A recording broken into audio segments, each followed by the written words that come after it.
जय भीम साथियों, आज हम इस वीडियो में निर्वाण, परिनिर्वाण, महापरिनिर्वाण के बारे में चर्चा करेंगे।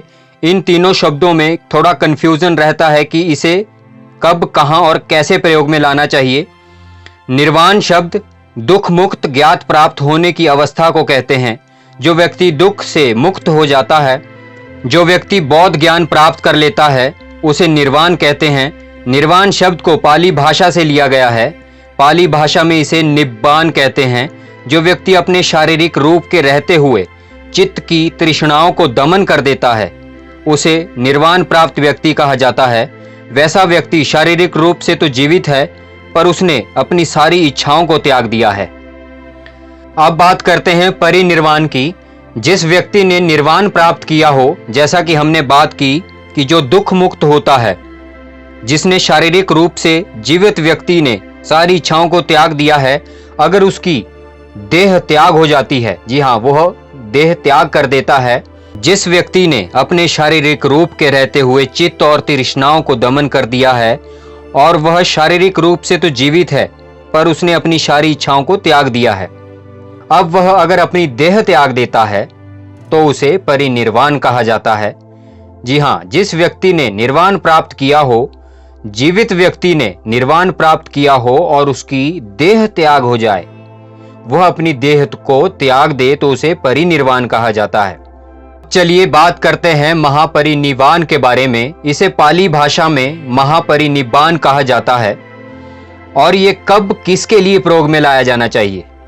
यूं तो इन दोनों शब्द का अर्थ समान है, परंतु जिस व्यक्ति ने स्वयं ज्ञान की प्राप्ति की हो, जैसे कि महात्मा गौतम बुद्ध, केवल स्वयं संबुद्ध के देह त्याग को महापरिनिर्वाण कहा जाता है। वह स्वयं के बौद्धिक ज्ञान से तृष्णाओं को त्याग करके जीवित रहते हुए निर्वाण प्राप्त करे।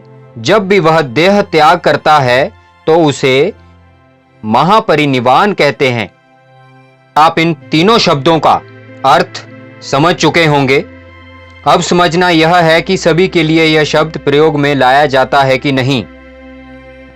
जब एक सामान्य व्यक्ति देह त्याग करता है, निखेध या मृत्यु प्रयोग में लाया जाता है। पहले संस्कृत भाषा में हम देखते हैं स्वर्गीय लगाया जाता था नाम के आगे, तो यह स्वर्गीय हमारा शब्द नहीं, यह संस्कृत का शब्द है। अगर हम निर्वाण की बात करें, परिनिर्वाण की बात करें, तो यह पाली से लिया हुआ शब्द है और इसे स्वर्गीय की जगह लगाया जाता है। जब बाबा साहब ने 15 अक्टूबर 1956 को नागपुर की पवित्र भूमि में बौद्ध धर्म की दीक्षा ली थी, उसके बाद से ही बौद्ध धर्म का सारे विश्व में इस पवित्र धर्म को पहचाना गया और बड़े बड़े महापुरुषों को जानने का अवसर मिला।